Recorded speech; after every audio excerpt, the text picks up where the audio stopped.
to working with Sanskrit from Chinese using the NTI Reader, January 2021 edition.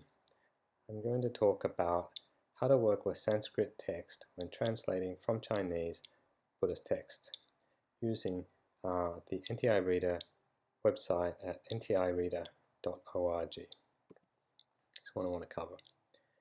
How to find Sanskrit equivalents for Chinese terms and how they're represented using the International Alphabet for Sanskrit Transliteration.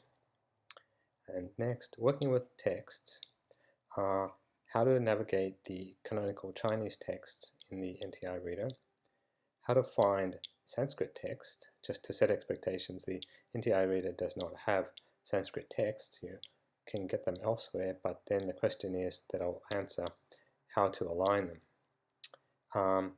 And also aligning Chinese with English and then together with Sanskrit.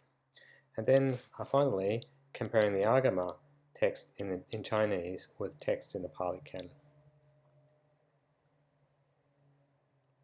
First, finding Sanskrit equivalents of Chinese words. Now, there are Sanskrit equivalents given for many Buddhist terms, but they have one in the NTI Reader Dictionary. So you can try searching on these with queries. You can search in either Chinese, English, or Sanskrit, or actually Hanyu Pinyin as well. Here's a couple of examples here. Let's give it a try. I've got the cheat sheet here. 如是我聞.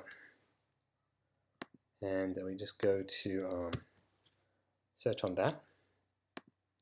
And there we have it. There is the entry. Thus I have heard, which is the starting point of many scriptures, many sutras. And here you notice we have, importantly, we have in the notes section here, we have the Sanskrit term, evaṃ, mayā, śrutam, and it has a Pali as well, and Japanese. But the critical thing here is the Sanskrit. And the next example we'll try is bhagavat or bhagavan, which is the world-honored one, or in Sanskrit, better translation for the Sanskrit is blessed one.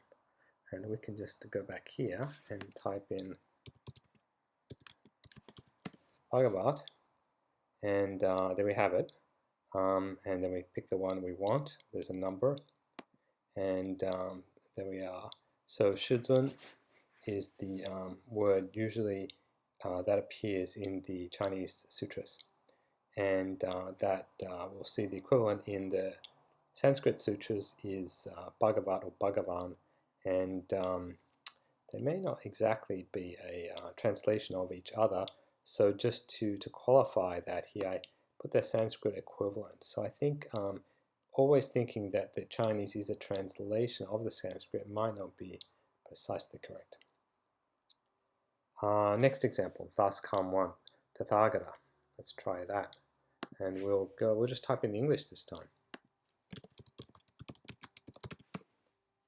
And there we have it, rulai, in Chinese rulai, and in Sanskrit and Pali, tathāgata. As like a more regular example, when there's many words like this, arūpa, formless, or sir. Let's try that. We can just type it in let's try typing it in Chinese, or sir. And 5, 1, okay, there we go, and there we go, arūpa. So there we go, that's basic lookup of Chinese, of Sanskrit equivalents. Now, next thing I'll talk about is the representation of Sanskrit terms in the dictionary, and it uses a system that the formal name is the International Alphabet of Sanskrit Transliteration, IAST. It's commonly known as Raman Unicode. And for people who are not familiar with Sanskrit, or even to Indian people who are used to using Devanagari, which is the script used most often to write Hindi, this Roman Unicode or IAST might be a bit strange, and some of the number of diacritics can get a bit hard to figure out how to enter them. let's have a look at a couple. We already saw a couple here, arūpa. So we see here we had a bar over the U, and probably one of the most common ones is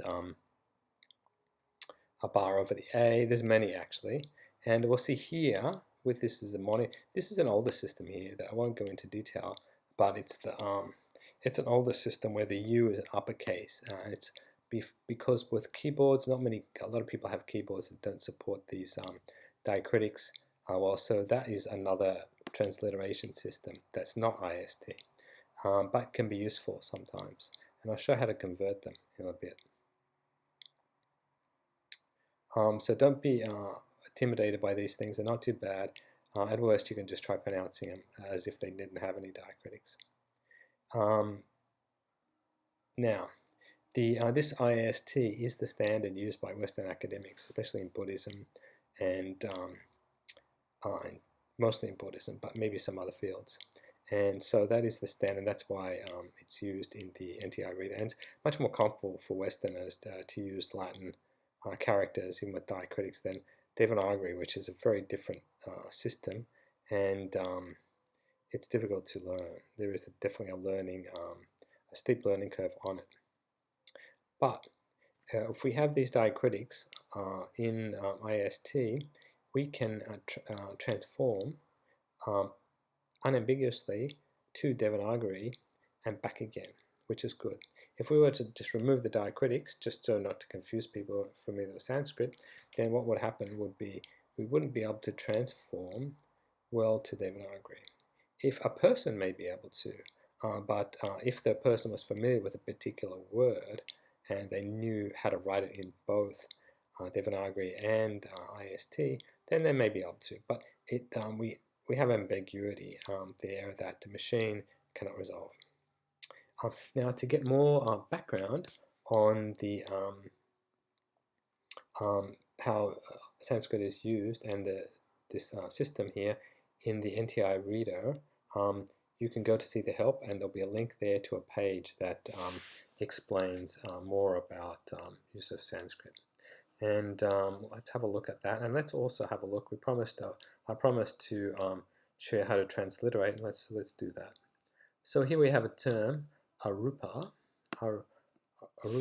and one of the good references here in dealing with Sanskrit is that's the page I talked about, understanding Buddhist terms, and here is the Monier-Williams Sanskrit English Dictionary, which is a very good dictionary, and here you see that there is a number of different terms, different ways of entering stuff.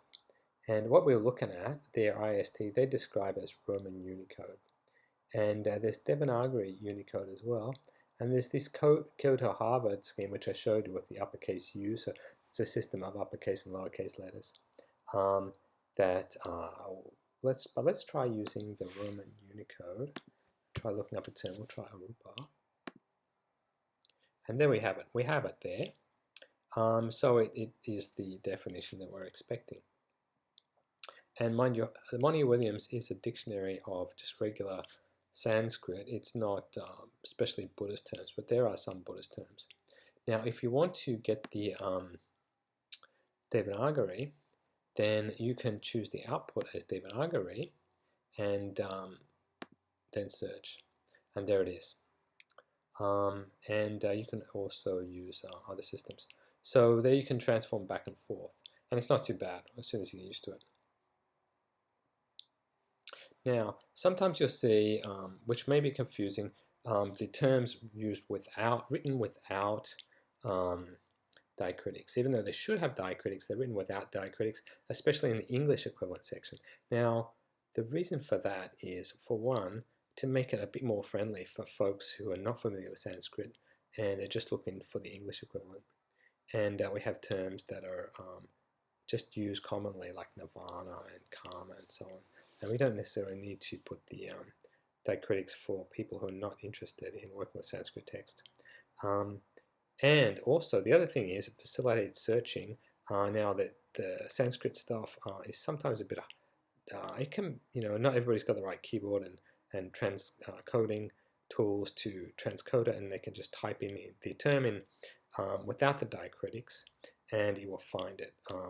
And that's because I've added also versions without diacritics. Okay, so we looked at that. That's just a screenshot of what we just looked at.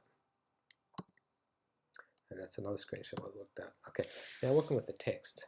Now the text included in the NTI Reader are the Chinese text from the Taisho Tripitaka. There's over 2,000 of them, and some of them have many scrolls. So it's quite a large collection. It's in the it's over 100 million characters, and the different names of the text. We have English names of the text. We sometimes have Sanskrit names of the text, and of course we have Chinese names for the text. Sometimes we even have Pali names for the text. So let's try searching for some text.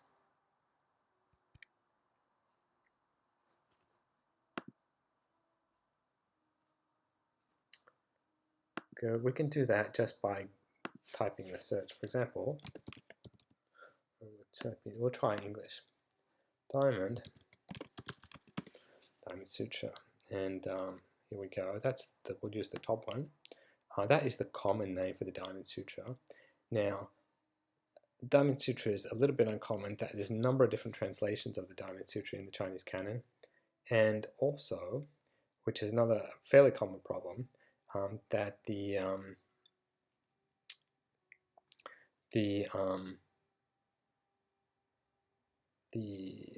a number of different, but also there is a short name and a long name, and we can see here the short name is Jinggangjing, and the longer name is the which there's a lot of this has a list of things that are contained in there, but basically the longer name is the a lot of things that contain this. It can be a challenge to find them. But basically the Bore Bolo Do Jinggang Jing, I believe, is the canonical name of the text. So there's just a number of them. So you have to know a little bit more about the Diamond Sutra to find the right version. So let's look at a simpler example here, actually. And let's look at this example here. Nung Duan Jinggang Bore Bolo Jing Lun Song, which is the title of a text, and it's a little less ambiguous. And let's just cheat by copying the title from the cheat sheet here, and we'll copy it in there, and this will demonstrate how to find a little bit more about the text, a bit more specifically. So this is kind of this is a dictionary entry for this text. It's long, it's a long name, but it is basically verses in praise of the Diamond Sutra, attributed to a Sangha. So that's basically it there. So you can find it directly from this kind of search and just go to it. Let's do that. So there we go. We found it. And oh, by the way, the important thing I wanted to point out was here the Taisho number. And that is the T here stands for Taisho, and this is a number which identifies the text. So list of texts. Now let's look at the list of text. Now there we go. So let's go to home, and let me show you how to navigate to the list. There's a lot of text. There's over 2,000 texts. So we've got the text there, and we see the volumes of the Taisho, and so you need some of these are popular and some of these are not very popular. So I've listed the popular ones kind of under here, popular titles. And of course, Jinggangjing, the Diamond Sutra, is a popular title. We can see it there, 235. But let's look at the volume 8. And then we see it. There are all the titles in volume 8. And we can see here that there is a number of translations of the Diamond Sutra, 235, 236, 237, 238, 239. And there's a bunch of commentaries on it as well. The popular one is the translation by Kumarajiva. And this is the one all the Chinese, if you just look at the regular Chinese, for example, what they use at a temple, then they'll be using the Kumarajiva version. And let's go and look at that so we can see what it's like. And that link will take us to it. I didn't click properly. We'll have a look at it later because I want to talk about something else first. Bibliographic information. Let's look for the Lotus Sutra. And we'll look at some, because I've got some bibliographic information that I want to point out there. The Lotus Sutra is in another volume. It is there we go. It's a popular text. It's number 262, the Lotus Sutra. So here we have all the scrolls. So you follow those links there. There were the 7 scrolls for this version of the Lotus Sutra.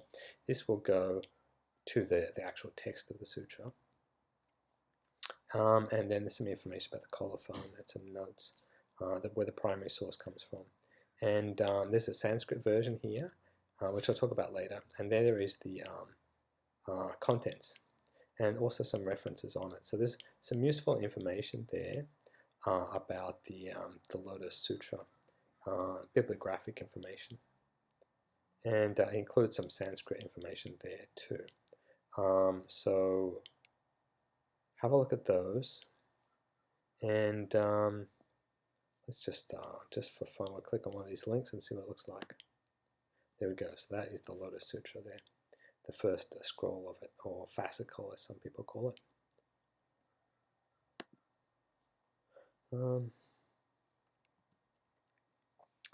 Finding Sanskrit text. Now the Sanskrit texts are not included in the reader, so you've got to get them from somewhere else. So I just mentioned the links to some Sanskrit texts in the biographic material. Let's go and look back for the Lotus Sutra for that. There's some example texts here. There's the Diamond Sutra. Actually, I'll have a look at that in a bit. Let's look again, Lotus Sutra.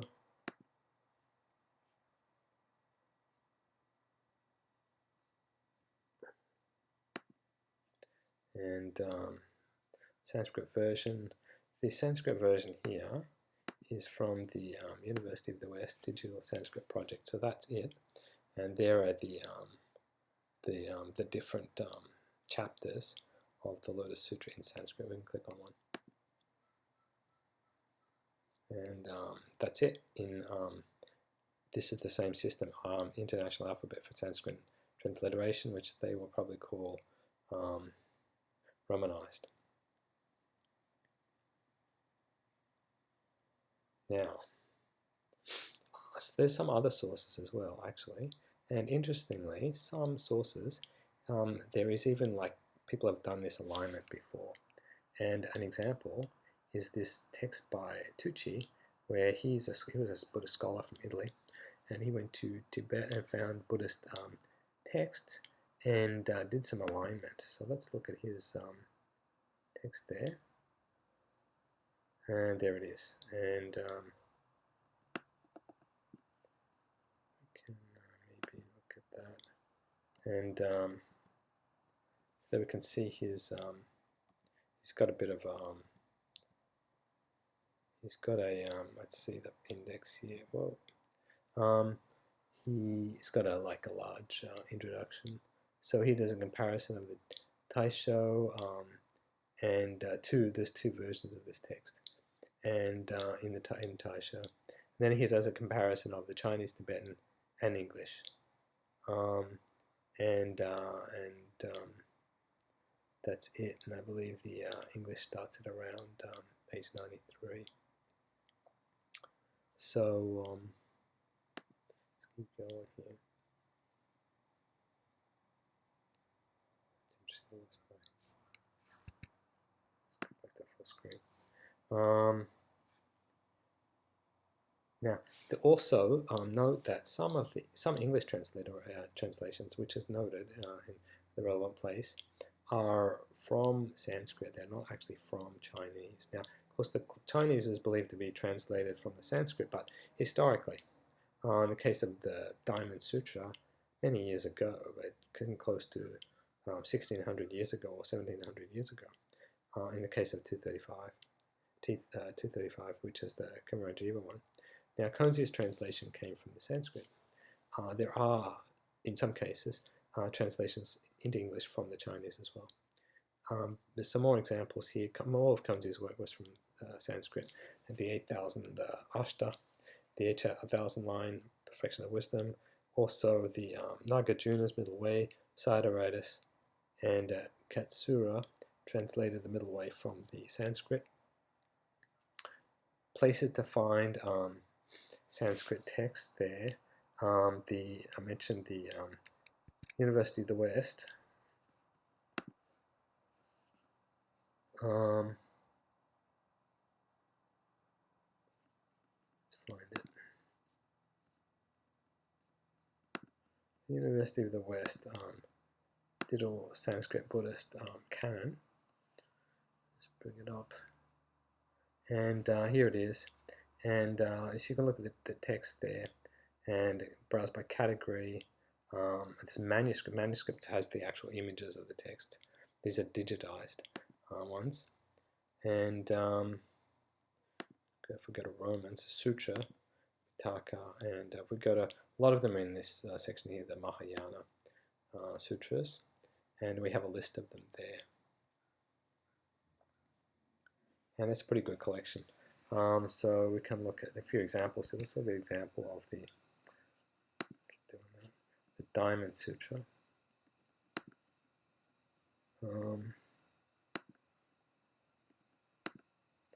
And there we have it. There is the Diamond Sutra. And there's the text of it. Now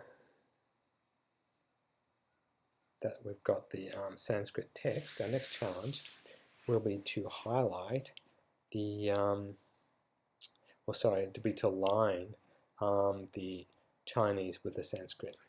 And how we can do that? Let's see. There is some hints in the NTI Reader to highlighting text to help you align stuff. And the highlight in red is Sanskrit. The highlight in green are quotations from bilingual quotations where there is English translation, and there is also a citation to a published English source, which includes page numbers. And the blue are the names of the people and places, and they can help you align or just roughly align the text there, because usually the places and people will be a bit more unambiguous than some of the other words used in the text, which could be translated, normal words could be translated in a number of different ways, but people and places are usually translated in a more predictable way. When you find the text, you can click on the dialogue to get the details. And let's have a look at how that's actually done. I think that is the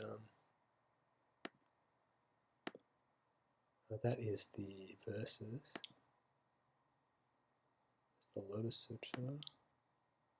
We can see here from the verses. Actually, let's try the that's the middle way. Here's the Diamond Sutra. Let's see here. I mentioned the red is Sanskrit. We click on the red. You mouse over, you'll be able to see a very brief summary. But if you click on that, you'll be able to find out the English and the Sanskrit. The English here is "Thus I have heard," and the Sanskrit is "evaṃ mayā śrutam." And we had that back on this tab, I believe. So evaṃ mayā śrutam, we should be able to find that. I think it was here, the Diamond Sutra. Yep. Evaṃ mayā śrutam. It's the top of the sutra here. Sometimes it won't always be at the top. There may be some preface or something before that, so be warned. But that can help you get started on the alignment. And let's see. Let me just move this one back over closer to there so I can get my place a bit more easily. Let's try another one here. Now the blue I mentioned are names of people and places. So let's click on one of those, Shavasti. And here we can see in the Sanskrit we have Shavasti. Of course, you need to be careful of the case endings. In the word morphology, the Sanskrit is not as fixed as Chinese or even as English. They have different word endings depending on the part of speech. So it has an M, and with a dot on it underneath. We've got the bhagavat there. Let's look for bhagavat in the Chinese text. And here we noticed it was shizun. Here we have shizun there, and sometimes this gets cut off here, the notes, because get a little bit big for a dialogue in some cases. So they may be cut off. So just click on that link and go to the full detail. There it shows you that the Sanskrit equivalent is bhagavat. And here we see a bhagavat. Again, the ending is different. So it can be tricky to do that. So you're going to need to know a little bit about Sanskrit to actually align it. Let's see if we got some more. Let's go to the green highlight again. That the green highlight, we saw the red highlight is the Sanskrit. The blue is the place names. The green is the citations. And here, of course, with the notes have got cut off again, there is a citation there around a begging. And that citation should give us a location in an English publication. So let's look at that. And here it is. Round a begging, it's from the Diamond Sutra, which we saw. It's from Red Pine's translation of the Diamond Sutra, page 38.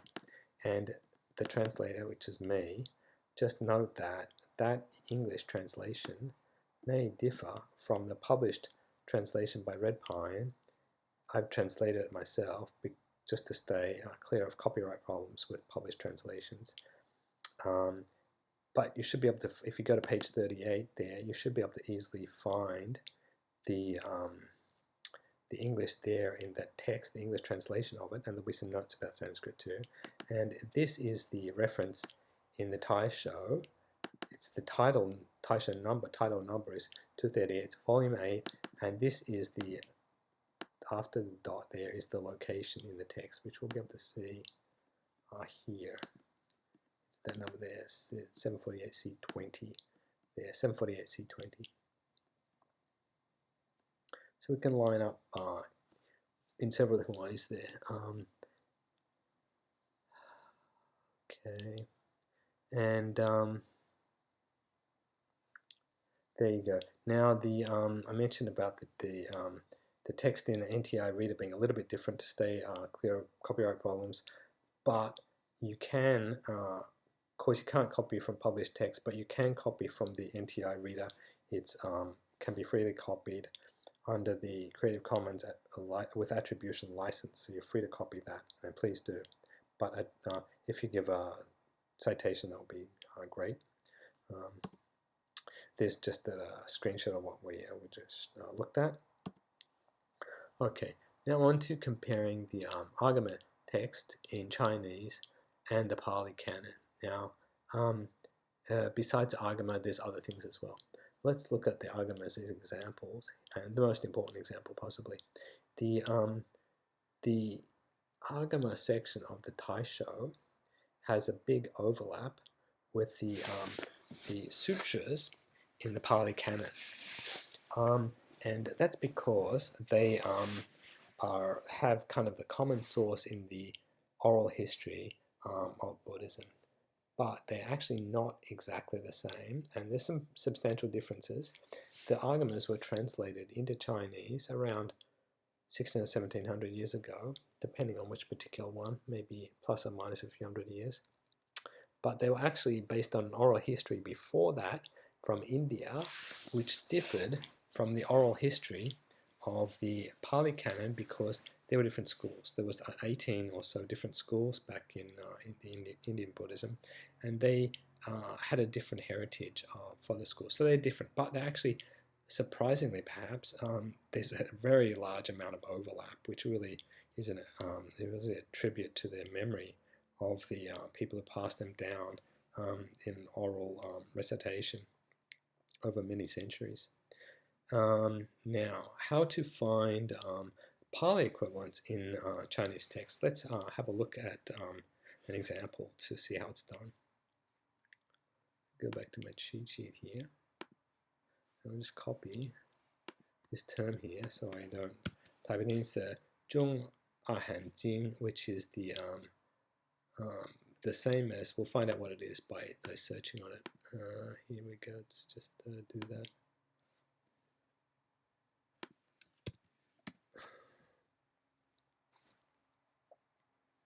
And so there is a difference here. The Chinese, as I mentioned, Chinese is a translation from the Sanskrit. The Sanskrit term here is mayā Āgama. And I also mentioned before, be careful of the case endings. You also need to be somewhat flexible on this what we call the sandhi, which is where the multiple Sanskrit terms are combined. You'll see into longer compounds.